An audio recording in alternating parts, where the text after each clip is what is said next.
ልወጣ ስል የሆነ ፌሮ ብረት ጥርሴን አጋጥሞኝ ጥርሴን መቶኝ ይሄ ጥርሴ ሙሉ ለሙሉ የተነቀለ ሲሆን ቱቦ እየተቆፈረ ስለሆነ አካባቢው ላይ ቱቦ ስለሚቀበር አንደኛ ደግሞ መሻገሩን የሰራው በጣውራና በእንትን አድርጌ ነው ያሰራው። ባለን ትውቅና ደንበኝነት አሳውቂያቸው ነበር።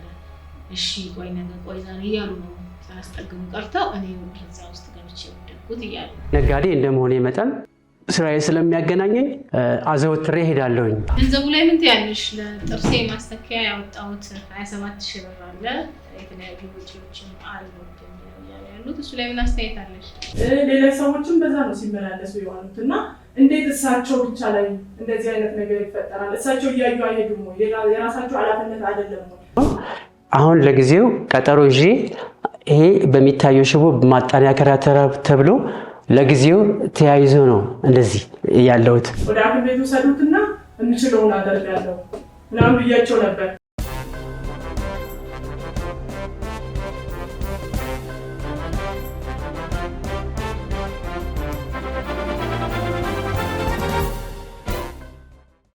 ሰላም ውድ ተመልካቾቻችን እንደምን ከረማችሁ? ይህ ሳምንታዊ የሆነው የዳኛ ይታይ ፕሮግራም ነው። እንግዲህ በሳምንት አንድ ቀን ወደ እናንተ ወደ ውድ ተመልካቾቻችን በህግ ዙሪያ የሚያተኩሩ እናንተ ንቃተ ህግ የሚያዳብሩ ፕሮግራሞችን ይዤላችሁ መቀርበው እኔ ይታይ ጣሴ ነኝ። በሙያዬም ዳኛ ነኝ። ከኔ በስተቀር ከሳሽ ተከሳሽ እንዲሁ ምስክሮችን ወክለው የሚቀርቡት ተዋናዮች ናቸው። በዛሬው ችሎት አንድ ወንድማችን ወደ አንድ ትልቅ የገበያ ማዕከል ስገባ መተላለፊያ መንገድ በትክክል ባለመዘጋጀቱ ምክንያት ጉድጓድ ውስጥ ገብቼ የተለያዩ የአካል ጉዳቶች ደርሰውብኛል። ስለዚህ የሱቋ ባለቤት የጉዳት ካሳዬን ትክፈለኝ በማለት አቤት ብለዋል። ወደዚህ ችሎት ክርክሩና ፍርዱ ምን ይመስላል፣ ህጉስ ምን ይላል የሚለውን ነገር አብረን የምንከታተለው ነው የሚሆነው። ተከታተሉኝ።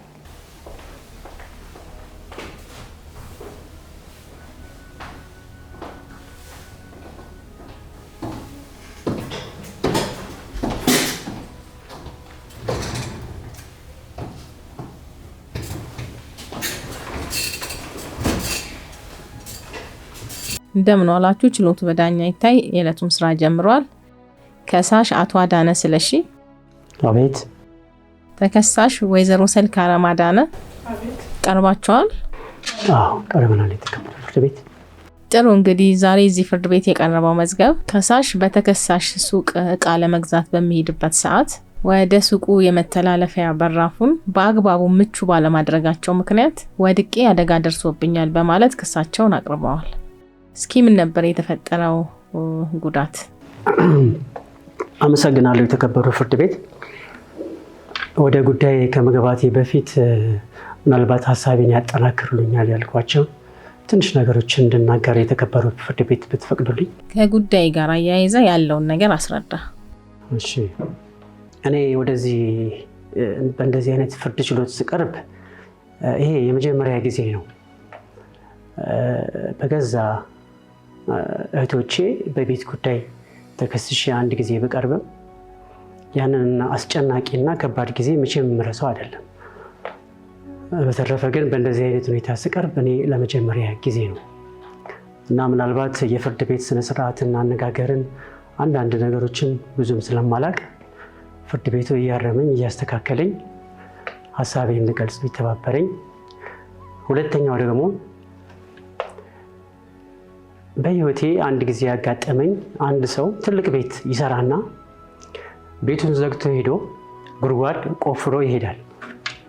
ከዛ ክረምት ይመጣና ያንን ጉድጓድ ውሃ ይሞላዋል እና በቅርብ ማቃት የጓደኛ እህት 3 ልጆች በአንድ ላይ እዛ ጉድጓድ ውስጥ ገብተው የ7 የ9ና የ6 ዓመት ልጅ በአንድ ጊዜ የሞቱበትን ህይወታቸው የተቀጠፈበትን ጊዜ መቼም ማረሳው ነው። የተከፈለ ከጉዳዮት ጋር አሁን ካሳ ጥየቃ ነው አይደል ፍርድ ቤት የቀረቡት?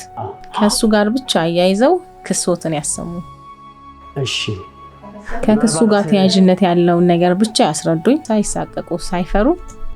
ለክሱ መሰረት የሆነውንና ክስ ነው ብለው ይዘው የመጡትን ጉዳይ ዘርዘር አድርገው ያስረዱኝ። እሺ አመሰግናለሁ። የተከበሩ ፍርድ ቤት ዘርዘር አድርጌ ያስረዳለሁ። እንግዲህ አንዳንድ ጊዜ በሚዲያም በተለያዩ ነገሮች የምንሰማቸው ነገሮች ለህይወታችን ተሞክሮ ካልሆነ በስተቀር ምንም አይጠቅመንም እና ያጋጠመኝ ነገር በጣም ከባድ ስለሆነ ያንን ነገር ድጋሚ መጎዳትና በዛ ነገር ማለፍ ስላልፈለኩኝ ነው አጠናክሬ የተናገርኩት። ወደ ጉዳዩ ስገባ በአካባቢያችን የወይዘሮ ሰርካለም ሱቅ ከተከፈተ ጊዜ ጀምሮ አዘውትሬ የሚሆን ከአካባቢ ሰዎች ወደዛ የቡቲክ ወይንም የልብስ መደብር እያዘወተረን የተለያዩ እቃዎች እንገዛለን። የምንድን ነው ሱቃቸው? ምን አይነት አገልግሎት ነው የሚሰጠው? የተለያዩ ልብሶችን የሚሸጡት ቡቲክ ነው። የምን የወንድ የሴት የሁሉንም እድሜ ያካለለ ነው ቡቲክ ነው እና እኛ አካባቢ የወንድ ነው የሴት የወንድም የሴትም ነው እና እኔ በስራዬ ነጋዴ እንደመሆኔ መጠን ከወይዘሮ ሰርካለም ጋር ስራዬ ስለሚያገናኘኝ አዘውትሬ ወደ እሳቸው ጋር የሚሄድ አዘውትሬ ሄዳለሁኝ። ስለዚህ በሚሄድበት ጊዜ ግን በሱቃቸው በር ላይ መሸጋገሪያ ድልድይ ብለው ያሰሩት ድልድይ በጣም የተፈረካከሰና በጣም ለአደጋ የሚያጋልጥ ከመሆኑ የተነሳ ከዚህ በፊት የሰዎች ህይወት በእንደዚህ አይነት ነገር እንትን ብሎ ብዙ ሰዎች የተሰቃዩበት ሁኔታ ስላየሁኝ እባክሽ ወይዘሮ ሰርካለም ይሄ ነገር አንድ ነገር አድርጊው፣ ቶሎ በጊዜ አሰሪው፣ ኋላ ላይ የከፋ ነገር ይሆናል ብዬ ሳለል ያለፍኩበት አንድም ቀን የለም። ነገር ግን ይህን ጉዳይ በነገርኳት ቁጥር እሺ አሰራዋለሁ፣ አንድ ጊዜ ገንዘብ ቁጥር ልጨርስና ከዛ በኋላ ባንክ ቤት ካስገባ በኋላ ሰራተኛ አምጥቼ አሰራዋለሁ ትለኛለች። በሚቀጥለውም ደግሞ ስመጣ እነዚህን የተለጣጠፉ ገንዘቦች አንዴ ሰብስቤ በፕላስተር ላይ ያያይዘውና ስጨርስ ዛሬ አሰራዋለሁ ትለኛለች። ዛሬ ትላለች፣ ነገር ግን ምንም የምታደርገው ነገር የለም። ስለዚህ እሷ ጉዳቱ የደረሰበት እርስዎ ወደ እሳቸው ሱቅ እቃ ሊገዙ ሲሄዱ ነው? ምን አይነት ጉዳት ነው የደረሰው? ወደ እሳቸው ሱቅ ደንበኛ ነኝ ብለዋል። እውነት እቃ ሊገዙ ነው የሄዱት። የወንድም የሴትም ሁሉንም ያማከለ አይነት የንግድ አገልግሎት የልብስ ሱቅ ነው የሚሰሩት ብለዋል። እርስዎ ወደ እሳቸው ሱቅ የሄዱት እቃ ሊገዙ ነው? አዎ። ወቅቱ አየሩ ጨለምለም ያለና ዳመናማ ነው እና በሱቋ በር ላይ ታላቅ ቅናሽ የሚል ተጽፎ አየሁኝ እና ብዙ ሰዎች ይገባሉ ይወጣሉ። እስኪ ይሄን አጋጣሚ ልጠቀም ብዬ ያው ከስራዬ ጋር እንደነገርኩት የተከበሩ ፍርድ ቤት ለኔ ይጠቅመኛል ብዬ ያሰብኩትን ለመግዛት ወደ ሱቁ ሳመራ ቀድሞም የፈሩት ይደርሳል እንደሚባለው ወደዛ ድልድይ ሲሻገር ያ ድልድይ ተደርምሶ እግሬ ጉድጓድ ውስጥ ገባ።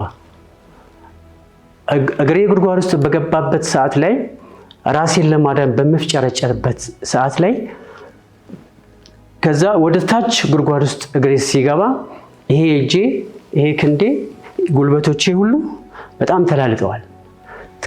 ትከሻዬ መገጣጠሚያ ሁሉ በጣም ተጎድቻለሁ እና በዛ ምክንያት የስነ ልቦናም የጤናም ጉዳት ስላጋጠመኝ ያ ነው። ከመላላጥ ውጪ ሌላ የደረሰበት ጉዳት አለ? ትከሻዬ፣ እጄ፣ እግሬ ተላልጧል ነው ያሉት። ሌላ የደረሰበት ጉዳት አለ? ትከሻዬና እግሬ ከዛ ውጭ በተጨማሪ ልወጣ ስል የሆነ ፌሮ ብረት ጥርሴን አጋጥሞኝ ጥርሴን መቶኝ ይሄ ጥርሴ ሙሉ ለሙሉ የተነቀለ ሲሆን አሁን ለጊዜው ቀጠሮ ይዤ ይሄ በሚታየው ሽቦ ማጠናከሪያ ተብሎ ለጊዜው ተያይዞ ነው እንደዚህ ያለሁት እና ጥርሶቼ፣ እግሮቼ፣ መገጣጠሚያዎቼ። ስንት ጥርስ ነው የለቀቡ? አንድ ጥርስ ነው የተቀበለው ፍርድ ቤት። ለጥርሶት ማስጠገኛ ምን ያህል ገንዘብ አወጡ? ለጥርሴ ማስጠገኛ ያወጣሁት እንግዲህ አያይዤ በክሱ መሰረት በፋይሉ መሰረት በደረሰኛ ያያዝኳቸዋል። እነዛ ወደ 27,000 ብር ይሆናሉ። አሁን ጊዜውን ያውቁታል። ገና ደግሞ ወጪ አለኝ። ስለዚህ ያወጣሁት ለጊዜው ይህን ያህል ነው።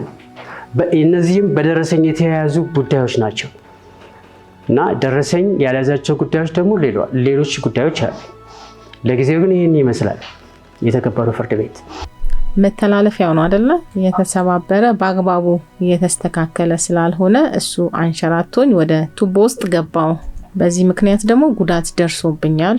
የደረሰብኝ ጉዳት 1 የጥርስ መውለቅ ነው፣ 2 ደግሞ እጅና እግሬ ተላልጧል የሚል ነው። ስለዚህ ጥርሶትን ለማስጠገን ያወጡት ምን ያህል ገንዘብ ነው? አስተክለዋል ጥርሶትን? ይቀራል፣ ግን ለጊዜው ያወጣሁት 27,000 ብር አውጥቻለሁ። አሁን እዚህ ፍርድ ቤት ያመጣሁት ስንት ብር ነው? 27,000 ብር። 27,000 ብር። እሺ ተከሳሽ ከሳሽ እያሉ ያሉትን አድምጠሻል። ምላሽሽ ምንድነው? ምን ትያለሽ? እሺ አመሰግናለሁ። የተከበረው ፍርድ ቤት እንግዲህ እኔ እዛ ሱቅ ላይ ቆይቻለሁ መስራት ከጀመርኩ ከፈትኩ ማለት ነውና መሻገራውንም አሰርቻለሁ። ይሄን ያህል እንትን የሚልም አይደለም። እኔም ጠዋት ሲገባ በዛው ነው የገባሁት። አንድ ተጠቃሚ ወደዛ ሲመጣ ራሱ ነው አይቶ ማለት ያለበት እንጂ እኔ እንደው ሆን ብሎ ከቤቱ ተነስቶ መጥቶ ነው እንጂ እዛ ውስጥ የገባ ይሄን ያህል እንትን የሚያደርስም አይደለም። ይሄን ያህል ጉዳት የሚያደርስም አይደለም። ብዙ ሰዎች ናቸው በዛ አልፎ ወደዚህ የገቡት ማለት ነው። እሳቸው ከቤታቸው ተነስቶ ወይ ግዴ ሌላ ችግር ይኖርባቸው ይሁን ጠጥቶ መጥቶ ይሁን አላውቅም እንጂ ይሄን ያህል መሻገራው ለዚህ ጉዳት ያደርሳል ብዬ አልገምትም። እንደሆም ብሎ ወንጀል ካልሆነ በስተቀር። ወደ እርስዎ ሱቅ አገልግሎት ፈልጎ ሰው ሲመጣ መሸጋገሪያ ድልድዩን ለምንድን ነው ያላሰሩት? ምን ሆኖ ነው የተበላሸው? ጉዳት እንደሚያደርስ ከዚህ በፊት ባለን ትውቅና ደንበኝነት አሳውቂያቸው ነበር። እሺ ቆይ ነገ ቆይ ዛሬ እያሉ ሳያስጠግኑ በመቅረታቸው ነው እኔ እዛ ውስጥ ገብቼ ጉዳት የደረሰብኝ እያሉ ነው። እንዲያስተካክሉ ተነግሮት ነበር? ለምንስ አላስተካከሉም? የተበላሸ ከሆነ እሺ አመሰግናለሁ። የተከበርኩ ፍርድ ብሎኝ ነበር ብዙ እሱም ያው ይመጣል ወደ እኔ ይሄን ዓለም እንትን ያለ ደንበኝነትም የለንም። አንዳንዴ አልፎ አልፎ ይመጣል። መሻገሪያውንም ደግሞ ሌላ ሰዎችን ብሎኝ ነበርና ከሌላ ሰዎች እንድታሰሪ ከከሳሽ ውጪ የነገሩሽ ደንበኞች ነበሩ? አዎ፣ ግን ይሄን ያህል እንትን የሚያደርስም አይደለም። ከዚህ በፊትም ደግሞ እንትን ብሎ ነበርና ቱቦ እየተቆፈረ ስለሆነ አካባቢው ላይ ቱቦ ስለሚቀበር አንደኛ ደግሞ መሻገሪያውን የሰራሁት በጣውላና በእንትን አድርጌ ነው ያሰራሁት ማለት ነው። ግን እንደው እሳቸው ሌላ ቦታ ወድቆ መጥቶ ወይ ደግሞ ሌላ ነገር ፈልጎ ወይ እርዳታ ፈልጎ ከሆነ እንደዚሁም እርጅኝ ገንዘብ አጥቼ ነው ማለት ይችላል እንጂ የተከበረው ፍርድ ቤት የእሷን እርዳታ ፈልጌ አይደለም የመጣሁት። እኔ የእሷን እርዳታ ፈልጌ አይደለም የመጣሁት። በአንተ ተራሷ ጣልቃ ገብታለች እንዴ? እድል እሰጥሃለሁ እና ያው መሻገሪያውን አሰራለሁ ብዬ እንደውም አንድ ሁለት ሰዎች ወድቆ ነበር እዛ ቦታ ላይ ማለት ነው። ግን ይሄን ያህል ጫና መጥቶ አራፎ ልብሳቸውን ይሄ ማሻገሪያ አሰሪ ሌላ ጉዳት ያመጣል ምናምን ብሎኝ ነው እንጂ እንደው እንደሳቸው መጥቶ እንደዚህ ጉዳት ደርሶብኛል ወድቄያለሁ ይሄን ሁሉ ገንዘብ አውጥቻለሁ ያለ ሰው የለም። እንደው እሳቸው ሌላ ቦታ ጠጥቶ መጥቶ ወይ ደግሞ ገንዘብ ፈልጎ ሌላ እርዳታ ፈልጎ ካልሆነ በስተቀር ይሄን እኔም ቀን ሙሉ በዛ ነው ስመላለስ የዋልኩት። ሌላ ሰዎችም በዛ ነው ሲመላለሱ የዋሉት እና እንዴት እሳቸው ብቻ ላይ እንደዚህ አይነት ነገር ይፈጠራል? እሳቸው እያዩ አይሄዱም ወይ? የራሳቸው ኃላፊነት አይደለም ወይ? እና እኔ እዛ ገባ ላይ ነኝ፣ ስራ ላይ ነኝ። እሳቸው ይመጣሉ ብዬ ከቤታቸው አልጠራም፣ ኑና ግዙኝ አላልኳቸው እና ራሳቸው ፈልገው ለገቡበት እኔ እዚህ ጋር ክቡር ፍርድ ቤት እንዲያቅልኝ የምፈልገው ተጠያቂ ይሆናለሁ ብዬ አላስብም።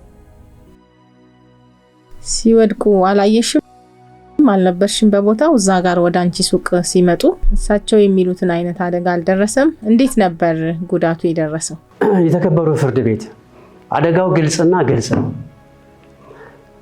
እንዴት ነው እኔ አውቄ ጉድጓድ ውስጥ የምገባው? አይጥ ነኝ? አይጠመጎጥ ነኝ? እንዴት አድርጌ ነው እኔ ጉድጓድ ውስጥ የምገባው? ወይስ ያንቺ ጉድጓድ እዛ ማዕድን ወርቅ አለው ወይስ ነዳጅ አለው? እሱ ፈልጎ የመጡት ነገር ይኖራል እንጂ እያዩ ሌሎች ሰዎች እያዩ መሻገር ይችሉ ነበር። ስለዚህ ሌላ ቦታ ጠጥቶ መጥተው ወይ የሆነ ነገር ፈልጎ ካልሆነ እርዳታ ፈልጎ እዛ ቦታ ካልመጡ በስተቀር እንዴት ዝም ብሎ ያደርጋል? ሌላ ሰዎች ለምን አድርገው? ወይዘሮ ሰርካለም ስንት ጊዜ ነው እየተመላለስኩ የነገርኩሽ? ለእኔ ነው ማስረዳት ያለባችሁ፣ ጎን ለጎን አትነጋገሩ። ለክቡር ፍርድ ቤት በጠየቀኝ መሻገራውን አሰሪ አላፊነትን ላሉት እሳቸው 11 ሰዓት ላይ ነበረ ወደ እኔ ሱቅ የመጡት ማለት ነው። እና በታላቅ ቅናሽ ብዬ እዛ ጋር ስለለጠፍኩት 11 ሰዓት የስራ መውጫ ስለሆነ ብዙ ሰዎች ነበር እና የሆነ ግርግር ምናምን ሰምቼ ነበር። በጣም ብዙ ደንበኞችም ስላሉኝ አንደኛ የስራ መውጫ ሰዓትም ስለሆነ እና የሆነ ጩኸት ስሰማ ምንድነው እያሉ ነበር እና የሆነ ወድቋል እዚህ ጉድጓድ ውስጥ ምናምን አሉ። እንግዲህ እሳቸው እግዚአብሔር ነው የሚያውቁ። ሌላ ቦታ የሆነ ነገር ሆኖ አውቀው እዛ ውስጥ ገብቶ ይሁን እሱን እሳቸው ነው የሚያውቁ። እና በቃ እንዲህ ተጎድቷል ምናምን ስሉ በቃ ሐኪም ቤት ውሰዱት፣ ወደ ሐኪም ቤት ውሰዱትና የምችለውን አደርጋለሁ ምናምን ብያቸው ነበር። እና በዛ ሰዓት የስራ መውጫ ስለሆነ እኔ አልወጣሁም። ወደ ሐኪም ቤት ሄዱ። ሐኪም ቤት ሄዶ መጥቶ እንዲህ ይሆኛለሁ ተጎድቻለሁ አሉ። እንግዲህ ሌላ ቦታ ተጎድቶ ይሁን እንደገና ከኔ የሆነ ነገር ፈልጎ ይሁን እርዳታም ከፈለገ ሰው ልጅ ይቸገራል። እኔም እንደ ኢትዮጵያዊነት እንደ ማንኛውም ሰው ተቸግሬያለሁ፣ ገንዘብ አጥቻለሁ፣ ይሄን አለርድም ካሉ እኔም የአቅሜን እረዳለሁ እንጂ እሳቸው በዚህ ጉዳይ ተነስቶ የመቼስ ምኞት አይከለከልም። የፈለጉት ነገር መመኘት ይችላሉ። ግን ሰው ደግሞ ዝም ብሎ ከመሬት ተነስቶ ሰውን በመወንጀል ይሄ ዘረፋ ነው የሚባለው እንጂ እንደው ወድቄያለሁ ይሄን ሁሉ ብር አውጥቻለሁ የሚል እንደው ፍርድ ቤት እንዲያውቅልኝ ነው የምፈልገው። በወደቁ ሰዓት ጥርሳቸው ስለመውለቁ እሳቸው ስለመውደቃቸው ግርግር ሲነሳ ምንድነው ብዬ ወደ ሐኪም ቤት እንዲሄዱ እና ምችለውን አደርጋለሁ ብዬ ሰዎች ይዘው ሄደዋል ብለዋል። ጥርሳቸው ስለመውለቁ እሳቸው እዛ ጋር ስለመውደቃቸው አውቀዋል አይደለ? ጥርሳቸው የለቀውን እዛ ጋር አላወቁም፣ አልሰሙም። እኔ እዛ ጋር ጥርሳቸው ይሁን ሰውነታቸውን ምን እንደሆነ አላውቅም፣ ግን ሰው እዚህ ጋር ተጎድቷል እና የሆነ በጣም ጉዳት ስለደረሰበት ወደ ሐኪም ቤት መሄድ አለበት ምናምን ሲሉኝ በቃ ወደ ሐኪም ቤት ውሰዱት ነው ያልኳቸው እንጂ ይሄን ያህል ወጪ የሚያስወጣም አልመሰለኝም። እሳቸው ደግሞ ይሄን ያህል ከሆነ እኮ የግል ሄደው ነው የታከሙት መሰለኝ። እንግዲህ ፈልጎት ይሁን ከዚህ በፊት ጥርሳቸው የወለቀ ይሁን በሆነ ነገር አስይዞት ይሁን በዚህ አጋጣሚ ሊጠቀሙት ፈልጎት ይሆናል እንጂ እኔ እንደው ይሄ ሁሉ ብርም አውጣለሁ ብዬ አልገመትኩም። እኔ እንደው እሳቸው አውቆ ያደረጉት ነገር ነው እንጂ እንደ ፊልም ነው የሰሩብኝ ይሄ ነገር። ምን ይላሉ? ጥርሶት ስለመውለቆ እሳቸው አላወቁም? አልተነጋገራችሁም? ምን ይላሉ? የተከበረው ፍርድ ቤት እኔ እዛ ጉድጓድ ውስጥ ገብቼ በሷ ሱቅ ያሉ ከሷ ሱቅ ጎን ያሉት እንደውም የራሷ ሱቅ እዛ የሚሰራ አወልን ጨምሮ አይተዋል። ሁለተኛ ላይ እንዴት አድርጌ ነው እኔ ትንሽ ልጅ አይደለሁም፣ እንዴት አድርጌ ነው አውቄ ጉድጓድ ውስጥ የምገባው? እኔ መጠጥ አልጠጣም። ሰውነቴ ገና ጤነኛ የሚያመዛዘንና አይምሮ ያለኝ ሰው ነኝ።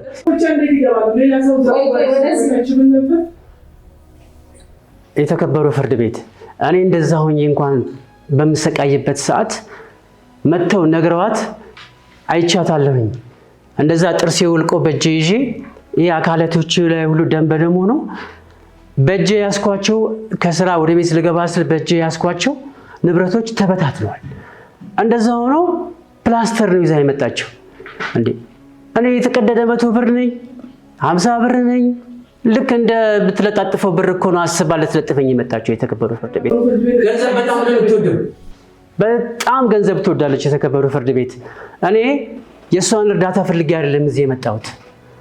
አገሪቷ በህግና በስርዓት ነው የምትተዳደረው። ፍርድ አገኛለሁ፣ ፍርድ ይሰጠኛል ብዬ ነው እዚህ የመጣሁት እንጂ በራሴ ነገሮችን ማድረግ ብችልማ ወንድነቴን ተጠቅሜ ይሄው ነገር ማድረግ እችላለሁ። ነገር ግን እኔ የሚያስብ የሰለጠነ በስርዓት ያደግኩ ስለሆንኩኝ ህግና ችሎት ፍርድ ይሰጠኛል ብዬ ነው ወደዚህ የመጣሁት።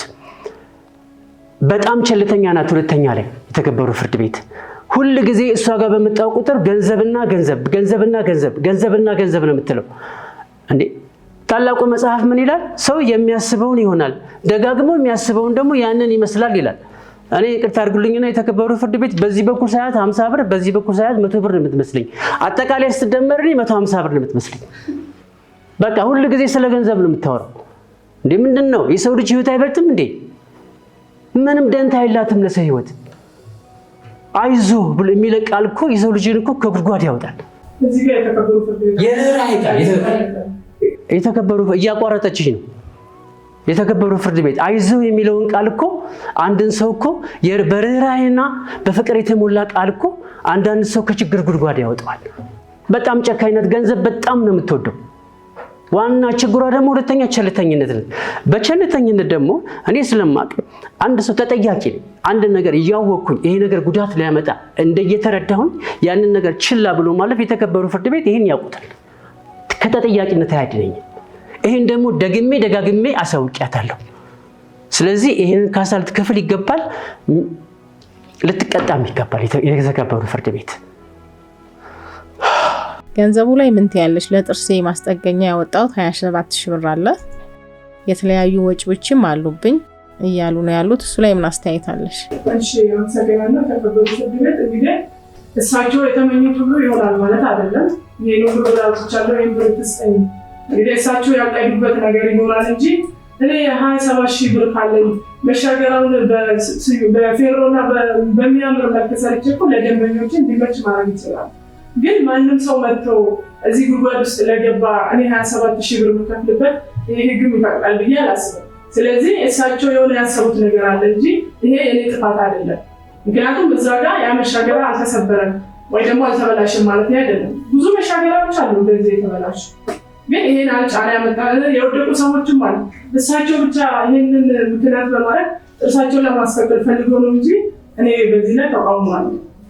ያው ጥርሳቸው ስለመውለቁ ምናምን አይቻልም፣ ግን ይሄን ያህል ብዙ ብር ያወጣል ብዬ አልገመትኩም። በዛ ሰዓት ወደ ሐኪም ቤት ይሄዱ ምናምን ስላቸው ትንሽ ቀለል ያለ ነገር መስሎኝ ነው እንጂ ይሄን ያህል 27000 ብር እንደገና ደግሞ ገና ሌላ ወጪ ያለ ምናምን ነው ገና እያወሩ ነው። እሳቸው የበሉትንም እስካሁን ያወጡትንም እንግዲህ ከዚህ በፊትም የበሉትንም መሰለኝ አሁን እኔ ላይ እያሰቡ ያሉት።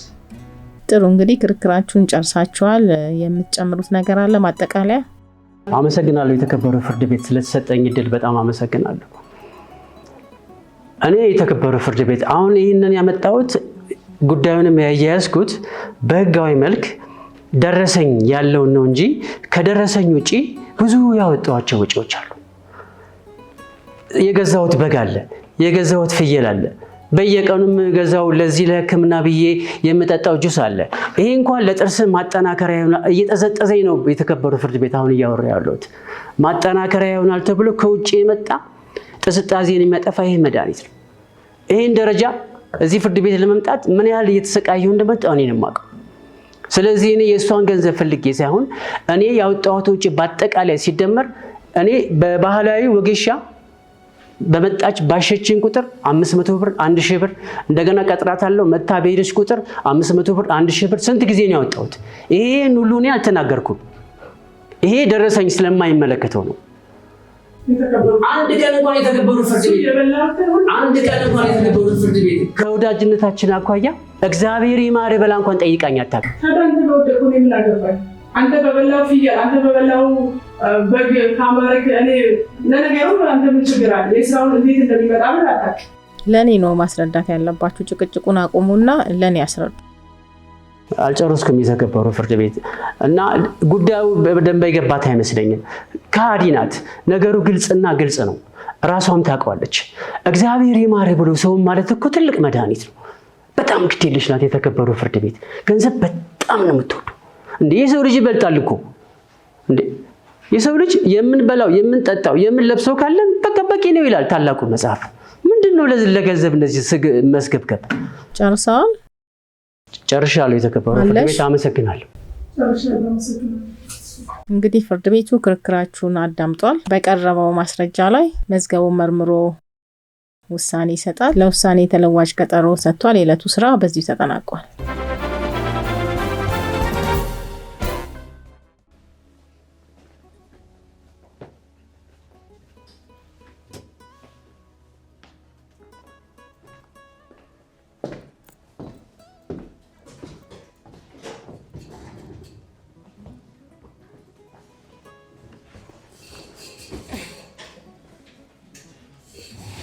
እንደምን ዋላችሁ። ችሎቱ በዳኝነት የዕለቱን ስራ ጀምሯል። ተከሳሽ አቶ አዳነ ስለሺ። አቤት። ተከሳሽ ወይዘሮ ሰልካለም አዳነ። አቤት።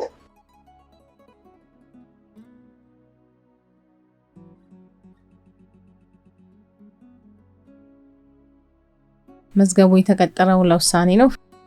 ፍርድ ቤቱ መዝገቡን መርምሮ ውሳኔ ሰጥቷል። ውሳኔውን በንባብ አሰማችኋለሁ። ፍርድ ቤቱ የቀረበውን አቤቱታ አግባብ ካለው ሕግ ጋር አገናዝቦ የሚከተለውን ጭብጥ ይዟል። ተከሳሽ በከሳሽ ላይ ለደረሰው ጉዳት ኃላፊ ናቸው ወይስ አይደሉም?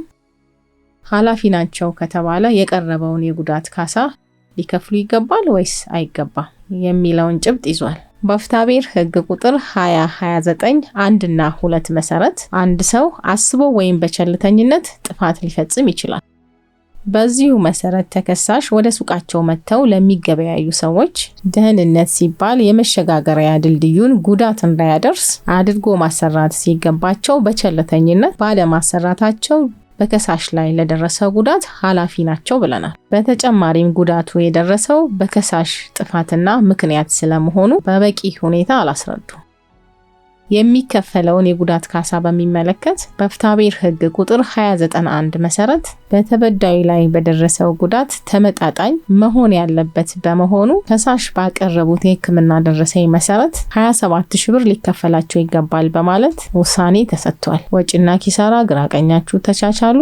ይግባኝ መብት ነው። መዝገቡ ተዘግቷል። ወደ መዝገብ ቤት ይመለስ። የዕለቱ ስራ በዚህ ተጠናቋል። አመሰግናለሁ።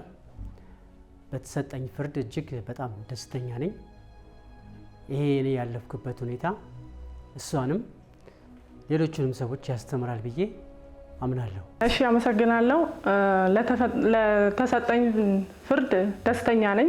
ምክንያቱም እዛ ጋር የተፈጠረ ነገር የኔ ችለተኝነት ነው። ቅድምም እንደተባለ ማሰራት ያለብኝ ወደኔ ሰዎች ሲመጡ እኔ ጋር ነው አገልግሎት የሚያገኙትና ያን ነገር ያለ ማሰራቴ እሳቸው ላይም ትልቅ ጉዳት ነው የደረሰ።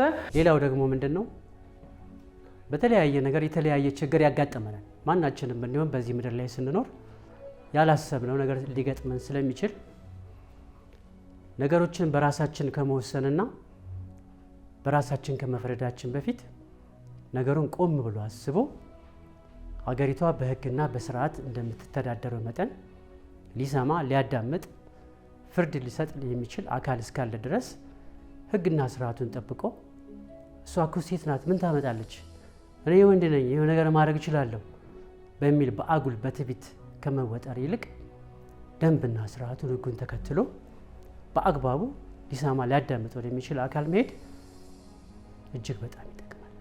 ከዚህ በፊትም ደግሞ እንደዚሁ የተጎዱ ሰዎች ነበሩ። ግን ይሄ ነገር ተገቢ አይደለም፣ ማሰራት ነበረብኝ። ራሴን ብቻ አይደለም ማየት ያልነበረብኝና እኔ ስራዬ እያልኩ የብዙ ሰዎችን ነው የጎዳሁትና በዚህ እንትን በጣም ተምሬያለሁ። ይሄ አግባብ አይደለም። በዚህ ጉዳይ ላይ ስለተሰጠኝ ፍርድ በእውነት በጣም አመሰግናለሁ። ከገንዘቡ በላይ እኔን ያስደሰተኝ አግባብነት ያለው ፍርድና ፍትህ በማግኘቴ ነው። እዚህ ጋር ማለት የምፈልገው ነገር ምንድነው ሁላችንም የራሳችን ብቻ ሳይሆን የሌሎችንም ኃላፊነት ወስደን ይሄን ነገር ማስተካከል አለብን። ትምህርት መሆን አለበት። ለኔ ትምህርት ነው የሆነ። አንዳንድ ጊዜ በህይወታችን የሚገጥሙን ነገሮች በቸልተኝነት ነገሮችን ማድረግ ምን ያህል ጉዳቱ የከፋ እንደሆነ ለሷም ይህንን ፕሮግራም የሚከታተሉ ሰዎች አስተማሪ ይሆናል ብዬ አስባለሁ። ከዚህ በፊት 3 ልጆችን የጉድጓድ ውስጥ ገብተው ምን ያህል ቤተሰቡ እንደተረበሸ በቸልተኝነት ምክንያት ቤቱ አጠገብ ውሃ ሞልቶ ልጆች ሊጫወቱ ሲሄዱ 3 ልጆች በአንድ መሞታችንም ሁላችንም በሚዲያ የሰማው ሀቅ ጉዳይ። በጣም ደስተኛ ነኝ። ለተፈጠረው ነገርም ለከፈልኩት ብርም እጅግ በጣም ደስተኛ ሆኜ ነው የከፈልኩት። ምክንያቱም የኔ ጥፋት ስለሆነ ማሰራት ስላለብኝ እኔ ማድረግ የኔ ኃላፊነት ስለሆነ እዛ ጋር መሆን ያለበት መሰራት ያለበት እኔ ነኝ። እኔ እዛ ጋር ያየሁት ገንዘቤን ብቻ ነው፣ የሰዎች ጉዳት አልታየኝም። ስለዚህ ማስተካከል ያለብኝን ነገር ካሁን በኋላ አስተካክላለሁ። ይህ ሁሉ የተፈጠረው የቸልተኝነት ጉዳይ ነው። ስለዚህ በማንኛውም በምናደርገው ነገር ቸልተኝነት እኛንም ሌሎችንም በጣም ይጎዳል። አንዳንድ ጊዜ ቸል ያልናቸውንም ጉዳዮች ሌሎች ሰዎች አይተው እኛ ላናየው ላናስተውለው እንችላለን። ነገር ግን የሰዎችን ሀሳብና ምክር እንደ ራሳችን አድርገን ይጠቅመናል ብለን አስበን ነቅተን በጊዜው መፍትሄ መፈለግ ደግሞ ለራሱም ለሰውየውም ከዚህ ከፍርድ ቤት ከመጉላላት ካላስፈላጊ ውጪ ሁሉ ያደናል። እንግዲህ በፊት የተጎዱበትም ለዚህ በዛ ምክንያት እዚህ ደረጃ ላይ ደረስኩትም አሁን በጥሩ ሁኔታ አሰርቻለሁ። በሚያምር መልኩ ነው ያሰራሁት። ለብዙ አመት ባለሙያ ነው ያሰራሁት እና ካሁን በኋላ እንግዲህ ከስተመሮቼም አይጎዱም፣ እኔም አልሳቀቅም እላለሁ። ቴንኪው፣ አመሰግናለሁ። አሁን እሱ ያወጣችው ሱቋ ተዘግቷል። በሳይኮሎጂም ተረብሻለች፣ በስነ ልቦናም ተረብሻለች። ብዙ ነገር ነው ኪሳራ ውስጥ የገባቸው። ነገር ግን ቀድማ ይሄን ነገር ብታደርግ ኖሮ ለዚህ ጉዳይ ባደረሰች ነበር። ስለዚህ ቸልተኝነት እሷንም ሌሎችንም ሰዎች ስለሚጎዳ ቸልተኝነት አይጠቅምም። በአግባቡና በስርዓቱ እየተመካከርን እየተደጋገፍን ችግሮቻችን ትልቅ ቢሆኑ ከተደጋገፍን ከተመካከርን ጋን በጠጠር ይደገፋል እንደሚባለው ሁሉ ነገር ቀላል ነው። ሁሉ ነገር መፍትሄ ያለው። አመሰግናለሁ። እሺ እንግዲህ ውድ ተመልካቾቻችን ችሎቱን እንደተመለከታችሁት ነው። ከችሎቱ በጣም ብዙ የህግ እውቀቶችን እንዳገኛችሁ እንደተማራችሁበት ባለሙሉ ተስፋ ነኝ። ዛሬ የተከታተላችሁት ችሎት ከውል ውጪ የሚመነጩ መብቶችና ግዴታዎች ላይ የሚያተኩር ነው።